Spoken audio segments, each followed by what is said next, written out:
Eh bien salut à tous et bienvenue sur Football Garden, c'est Bilal qui vous parle aujourd'hui. On se retrouve pour une toute nouvelle vidéo et voilà, vous l'avez vu au titre, vous l'avez vu à la miniature. On s'attaque aujourd'hui à une vidéo mercato et on va parler de Joao Pedro qui a tout simplement été officialisé par le club hier soir à l'heure où je m'enregistre. Donc voilà, Joao Pedro va quitter Brighton pour rejoindre Chelsea.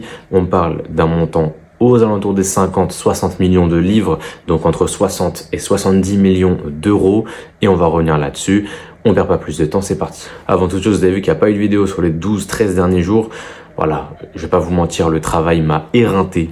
Je suis crevé, même cette vidéo-là, elle va sortir très tard le soir, je pense, parce que sinon j'ai pas le temps. Sinon j'ai pas le temps, tout simplement. Et c'est pour ça que les vidéos qui sont très ponctuelles et qui doivent être sorties vraiment à un moment précis, comme des vidéos d'actu foot ou des vidéos de débrief de match, etc., c'est des vidéos que tu es censé sortir à un moment précis, parce que si tu les sors trop tard, ça a plus vraiment d'intérêt de le faire, et c'est exactement le problème que j'ai eu avec notamment la Coupe du Monde des clubs, c'est que déjà je regardais pas tous les matchs, je ne pouvais pas en étant au travail, et même avec les matchs que je regardais, en fait le débrief il allait sortir peut-être le lendemain soir, alors que d'autres matchs se sont déjà joués et que j'en avais même pas encore parlé dans la vidéo, donc c'était pas très intéressant, et c'est pour ça que j'ai arrêté d'en faire. Mais voilà, évidemment on a regardé un maximum de matchs possibles, j'ai regardé quasiment tous les matchs de Chelsea, j'ai pas regardé l'Espérance Tunis parce que 3h du matin forcément, mais voilà, sinon j'ai regardé les autres, j'ai regardé Flamengo, j'ai regardé Benfica, et le premier c'était Los Angeles. Donc voilà, on a eu des matchs intéressants. Peut-être que je ferai un débrief pour le quart de finale, ça va dépendre du moment. En tout cas, ce que je peux vous dire, c'est qu'à partir du 7 juillet, j'ai pas les mêmes horaires au niveau du taf, donc à partir du 7 juillet, j'aurai plus de temps pour pouvoir sortir des vidéos et pouvoir vous les sortir pas trop tard.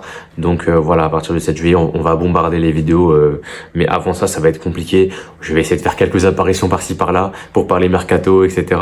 Mais tout ce qui est débrief, etc., ça va être très compliqué à faire. Du coup, on s'attaque à Joao Pedro, les amis, joueur brésilien de Brighton, comme on en a parlé juste avant. Je vous mets sa fiche Transfermarkt, 50 millions de valeur marchande. Il a 23 ans, septembre 2001. Donc voilà, il va même avoir 24 ans au début de la saison prochaine. Il fait 1m88, donc il est plutôt grand de taille. Voilà, il est du coup il est en sélection avec le Brésil, 3 sélections, il avait un contrat jusqu'en 2028, donc ça on est au courant. Ensuite on descend un petit peu, on voit 27 matchs, 10 buts, 6 passes D en première ligue, on rajoute je crois une passe D en FA Cup, donc il est à 10 buts, 7 passes au global. Donc voilà, il a mis 10 buts en première ligue. Je crois que si je dis pas de bêtises, hormis Palmer et Jackson, je crois que personne n'a mis 10 buts en première ligue cette saison à Chelsea. Donc voilà, c'est toujours intéressant d'avoir un joueur qui est capable de mettre ses 10 buts. Donc voilà, 61% de 11 de départ, 57% des minutes jouées. Donc on peut voir qu'il n'a pas joué toutes les minutes du tout. Donc on n'est pas du tout sur un titulaire indiscutable cette saison du côté de Brighton. 10 buts, 7 passes D en 2136 minutes. Donc voilà, c'est quand même assez peu, 2136 minutes. Je sais pas si je peux aller voir, je pense que oui. Je vais juste m'ouvrir le fichier simplement que j'avais au niveau des joueurs de Chelsea sur la saison 24-25 pour voir à peu près ça correspond à quoi. Mais voilà, Jackson termine la saison à 2400 minutes avec ses blessures, avec le carton rouge, etc. Donc il termine même à plus. Madueke 2400 minutes, 2800 pour Neto, 2400 pour Sancho. Voilà, 2000 minutes, c'est ce qu'a joué Nkunku par exemple l'année dernière. Donc tu te rends compte, évidemment il y avait la Conference League, donc il a moins joué que Pedro en première ligue. Mais quand on voit le temps de jeu qui a été donné à Nkunku cette saison, c'est le même temps de jeu qui a été donné à Joao Pedro l'année dernière sous Fabian Hürzeler, et pourtant il avait très bien commencé sa saison. Je me souviens très bien du début de saison de Hürzeler avec peut-être 4 victoires sur les 4 premiers matchs de Brighton et un Joao Pedro en feu qui met un but à la dernière seconde contre Manchester United. Voilà, j'ai ce souvenir là, mais c'est vrai qu'à mon avis il a dû descendre petit à petit au fur et à mesure de la saison. Je vais aller voir ses données de performance, mais clairement on a un Joao Pedro qui aujourd'hui n'est pas un joueur qui est titulaire indiscutable, et forcément il arrive à Chelsea et il aura exactement le même statut parce que on le sait, on est sur potentiellement le remplaçant de Nkunku qui devrait partir cet été. Mais quand on voit Nkunku, bon, t'as acheté Delap, donc forcément, cette saison, à mon avis, si Nkunku était resté, je pense que Nkunku aurait joué dans la position préférentielle qu'on veut tous lui donner depuis très longtemps, c'est-à-dire derrière l'attaquant, en poste de numéro 10 en gros. Voilà, je pense que c'est ce qu'on voulait tous de lui à la base et c'est ce qu'il aurait eu, je pense, s'il était resté, parce que en prenant Delap et en prenant en ayant Jackson, t'as déjà tes deux attaquants et forcément t'as pas besoin d'un troisième neuf, surtout que t'as Gouillou en plus de ça, donc t'as pas besoin de Nkunku dans cette position-là du terrain et forcément derrière ce que ça va impliquer, c'est que tu seras remplaçant certes, mais tu seras remplaçant de Cole Palmer avec Joao Félix qui vraisemblablement ne va pas continuer à Chelsea, à mon plus grand désarroi évidemment, mais ne devrait pas continuer. Et du coup sans Nkunku, sans Félix, et du coup avec ce Joao Pedro là, il serait la doublure de Palmer entre guillemets évidemment, mais on aurait le droit clairement à un joueur qui est un joueur de demi-espace, qui est un joueur qui va aimer être entre l'attaquant et le milieu de terrain, être entre les lignes. C'est le type de joueur qui vraiment s'amuse et a une qualité technique supérieure et qui peut vraiment apporter beaucoup à une équipe. Et sur ce point-là, je trouve que c'est très positif. On est maintenant sur le site Footistat, un site que j'aime plutôt bien et que j'utilise régulièrement lors de mes vidéos Mercato. C'est tout simplement un site qui répertorie toutes ses stats avec le percentile. Par exemple, là, vous voyez la photo apparaître sur l'écran de ses goals and XG, donc voilà, expected goals. On peut voir qu'il a marqué 10 buts, il est à 16 implications en Premier League, ce qui le place très très bien parmi les joueurs à son poste en PL. 7 buts à domicile, 3 buts extérieurs, ça on s'en fout un peu, mais voilà, 9 XG, donc il surperforme un poil ses XG de plus 1, donc c'est ça, sur ce point là c'est intéressant, et même avec 9 XG il est très bien placé au niveau des percentiles. Voilà, il a cependant marqué pas mal de penalties dans le tas, on peut le voir, étant donné que si on enlève les penalties, on passe de 9,04 à 5,54 XG, donc on est sur un moins 3,5 si je sais compter, donc on est, sachant qu'un penalty c'est 0,7, on est sur je crois 5 penalties tirés par Joao Pedro, donc voilà, 5 de ces 10 buts à mon avis sont des pénaux. Ah bah voilà, il y a écrit juste en dessous, j'ai fait le calcul alors qu'il y avait écrit juste en dessous, j'avais pas vu, mais voilà, on est à 5 penalties marqués, c'est ok, voilà, c'est pas non plus fou, mais il faut se dire que cette saison, il y a Palmer qui tire les penalties, etc. Donc c'est que 5 buts dans le jeu. C'est que 5 buts dans le jeu. Est-ce que c'est peu? Est-ce que c'est beaucoup? Est-ce que c'est beaucoup ou pas? Je sais pas vraiment. En fait, dans l'idée, 10 buts 6 passes dans un club où t'as quand même moins d'occasions qu'à Chelsea, mais où du coup t'as plus de chances de marquer parce que c'est toi qui as les pénaux, en fait tu te retrouves dans un truc où tu te dis ok, est-ce qu'à Chelsea va pouvoir mettre ses 10 buts ou pas? On sait pas vraiment, mais en tout cas, au niveau de ses XG et de ses buts marqués, on surperforme un petit peu, donc ça c'est ok. Maintenant, si on regarde, la vraie vérité, c'est que sans ces penalties, on est à 5,50 XG sur la saison pour 5 buts. Donc il sous-performe un petit peu ses XG dans le jeu. On va voir que c'est un joueur qui tire quand même assez peu, 33 tirs en 27 matchs, ça fait 1,5 tirs par 90 minutes. En vrai, pour un attaquant, c'est quand même assez peu. Souvent, on a des attaquants qui tirent 2, 3, 4 fois par minute. Mais voilà, on est sur quand même un percentile plutôt élevé, mais pas non plus élite tiers, vu qu'on est dans les top 20%. Top 15% en tir cadré, ça c'est ok, mais bon, il a pas énormément de frappes, donc là encore, voilà.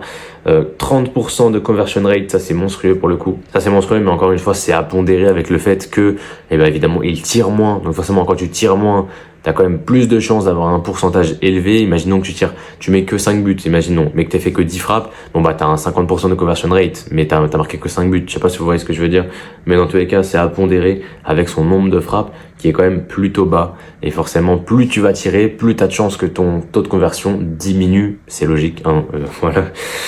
Voilà pour ça. Ensuite, qu'est-ce qu'on a au niveau des assists? On est plutôt pas mal. 6 assists, 5,60 expected assists. Donc on est plutôt bien pour le coup. Ça, c'est une bonne stat. 31 passes clés également, c'est plutôt bien. Il est bien positionné également. Et ouais, Crosses, on est sur des centres. Donc voilà, il a 27% de réussite sur les centres, ce qui est quand même plutôt correct. Maintenant, voilà, on le sait. On n'a pas vraiment de joueur de tête à Chelsea, donc compliqué de centrer. Maintenant, voilà, on est sur un joueur qui aussi, au niveau de ce domaine-là du jeu, est intéressant. On passe au niveau des dribbles. On est sur 3,36 dribbles tentés par 90 minutes et on est sur 1,29 réussi, ce qui le place très bien dans les fiches de stats. top 9% en dribble, top 14% en dribble réussi. On est sur un joueur qui, quand il a le ballon, a une immense qualité technique. En même temps, il est brésilien, les gars. Les Brésiliens, forcément, ils ont de la qualité technique. Et voilà, très très intéressant de ce point de vue-là. Et il va remplacer un Christopher Nkunku qui, on le sait, techniquement est intéressant, mais l'est moins simplement que notre ami João Pedro. Et enfin, on va parler de la défense rapidement avec un joueur qui prend énormément de duels par 90 minutes. On est sur 13 duels par 90 minutes, les amis. 13 duels, c'est très bien. 13 duels au sol, évidemment. On est sur environ 7 duels gagnés par 90 minutes. C'est très bien. C'est très très bien défensivement. Il fait les efforts. Maintenant, voilà, il n'y a pas non plus la folie en termes d'interception, tacle, etc. Mais les duels, il va au duel. Il n'hésite pas à y aller. Donc ça, c'est très très intéressant. Que ce soit dans les airs ou au sol, il a quand même de bonnes stats. Donc voilà, défensivement, il va apporter et on le sait, on a besoin d'un collectif entier qui défend ensemble et qui attaque ensemble. Et João Pedro pour ça est plutôt intéressant. On a 12 blessures plus une suspension depuis le début de sa carrière. Donc voilà, attention notamment au genou. Pas mal de blessures au genou. Il a raté beaucoup de matchs. Notamment je crois que c'est en début de saison hein, où il a raté beaucoup de matchs. Il a dû rater une quinzaine de matchs je pense pour sa blessure. Donc voilà, attention, c'est pas un joueur qui ne se blesse pas, donc va falloir faire gaffe. Et c'est aussi pour ça qu'il a joué que 57% des minutes, c'est parce qu'il était aussi pas mal blessé lors de sa saison. On continue et finit cette vidéo par un petit comparatif sur DataMB. Évidemment voilà, DataMB, on est obligé d'y aller à chaque fois. C'est simplement une comparaison entre Nkunku et João Pedro cette saison. Les deux ont joué à peu près le même nombre de minutes si on compare en minutes jouées sur l'ensemble de toutes les compétitions. Mais en Premier League, on a vu que Nkunku n'a joué que 1100 petites minutes contre 2100 pour João Pedro. Et au niveau des stats, on voit que João Pedro est quand même bien meilleur que Nkunku sur la saison. En termes d'action offensive, il est au-dessus. XG, il est au-dessus. Pourcentage de duel aérien, il est au-dessus. Voilà. Au niveau des passes reçues, il est en dessous. Mais bon, là, forcément, ça ne vient pas de lui, mais de ses coéquipiers. Passe vers la surface. Donc voilà, c'est lui qui fait la passe vers la surface. C'est mieux pour João Pedro. En expected assist, on est exactement au même point. C'est une égalité parfaite. Et en termes de buts, par contre, Nkunku a marqué plus. Je pense que c'est par 90 minutes, mais si on regarde en but par 90 minutes, je crois que c'est ça. On est sur un joueur qui a mis... ah non, c'est des buts hors penalty, excusez-moi. Ok, du coup, forcément, on est sur Nkunku un poil devant. Mais dans tous les cas, on peut voir que au niveau du graphique dans son ensemble, on a un João Pedro qui s'en sort mieux que Christopher Nkunku. Et donc du coup, avant de terminer cette vidéo, je vais donner mon avis du coup sur le deal. Évidemment, on le sait, il y a eu des choses extra sportives avec João Pedro dont je ne parle pas dans cette vidéo. Évidemment, on reste concentré sur le joueur. Mais si on parle uniquement sportif, c'est un joueur très intéressant qui est grand et mobile. Donc ça, c'est très cool. C'est le type de joueurs qui peuvent t'aider au niveau des duels aériens et des duels au sol parce que c'est un joueur qui va t'aider clairement défensivement et qui peut vraiment, même à la perte de balle, faire du contre-pressing. Donc ça, c'est très très cool. Et c'est un point qu'on a notamment vu avec Jamie Bynoe-Gittens également qui arrive à Chelsea. C'est aussi un joueur qui à la perte de balle va beaucoup aller sur le joueur en face pour récupérer son ballon, faire du contre-pressing. Donc ça c'est très important d'avoir ce type de joueur là, des joueurs qui courent en fait simplement, et c'est quelque chose qu'on voit pas avec Nkunku.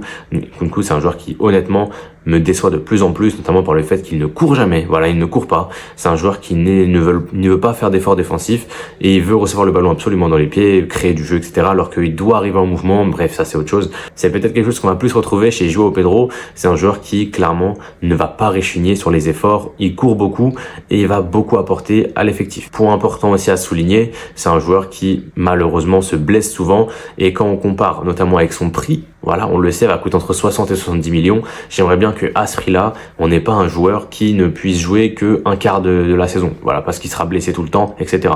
Après, évidemment, c'est aussi quelque chose qu'on avait notamment vu avec João Pedro, avec Pedro Neto l'année dernière lors de ma vidéo Mercato. J'en avais parlé dans ma vidéo et j'avais dit notamment à l'époque que c'est le seul point noir du deal, c'est que il est pas mal sujet aux blessures et que j'ai pas envie d'avoir un joueur du niveau de Pedro Neto qui est quand même très très bon, mais que sur 50% de la saison. Et c'est fait, la saison est terminée et à la fin de la saison, il m'a fait mentir. Voilà, il m'a fait fermer ma bouche. Il a pas été blessé quasiment de la saison, je crois pas. Et au final, il a joué beaucoup de matchs. Il a joué quasiment 3000 minutes et il a été un acteur important. Et là, dans la Coupe du Monde des clubs qui se joue actuellement, il est monstrueux.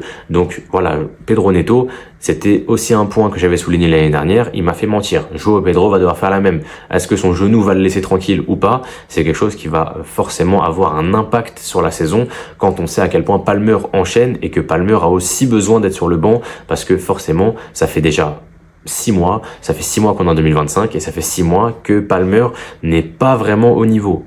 Voilà, il n'est pas au niveau et il doit clairement avoir un joueur qui, sur le banc derrière lui, puisse lui prendre sa place. Mais ça, on en parle depuis le début de la saison.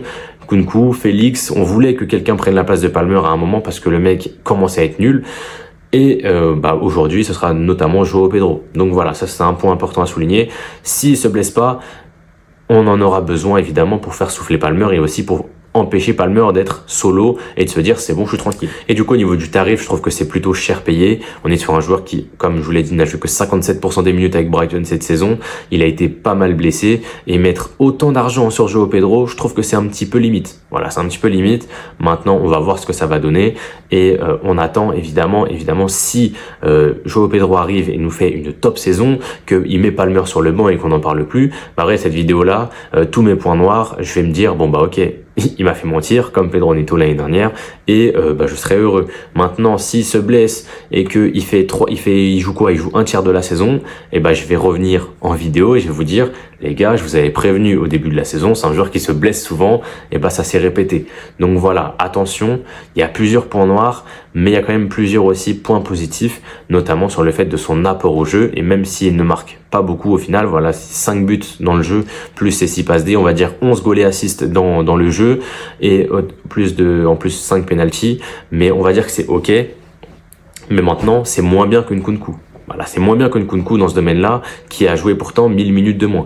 Donc voilà, attention, et c'est quand même à souligner, c'est qu'il ne tirera pas les pénaltys en première ligue avec Chelsea l'année prochaine et il va falloir peut-être plus se remettre au niveau et avoir peut-être plus de XG créés, notamment tenter plus de frappes, etc. Mais ça, ce sera à voir avec Maresca l'année prochaine. Au niveau tactique, on va parler très rapidement. Ce que j'aimerais beaucoup qu'il fasse, on l'a vu notamment contre Benfica avec un double pivot fixe, ce serait du coup pour moi d'enlever Lavia du 11, forcément ce serait lui qui en pâtirait, mais on aurait du coup ce qu'on a tous demandé depuis le début de la saison dernière. Même si tu veux jouer à 3 derrière, tu veux faire ton 3-2-5 là, tu veux faire ton 3-2-5, pas de souci, mais tu nous mets une défense à 3 fixe avec notamment Colwill qui fait une très très bonne fin de saison, Tosin Adarabioyo pareil, et tu nous mets Reece James en central droit qui fera largement le travail.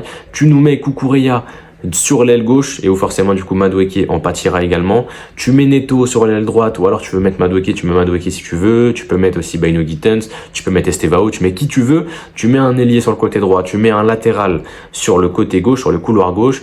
Tu as ton double pivot fixe Enzo Caicedo et pas Caicedo Lavia mais Enzo Caicedo et devant lui t'as quoi? T'as Palmer et Joao Pedro. Voilà, t'as Palmer et Joao Pedro comme on le voulait avec Nkunku l'année dernière. Là on l'aurait peut-être avec Pedro, avec du coup Delap en pointe ou Jackson, tu mets ce que tu veux, mais dans tous les cas il faut qu'on ait ce système là en 3-2-5 avec un double pivot fixe qui permettrait d'avoir Palmer et Pedro sur le même terrain en même temps.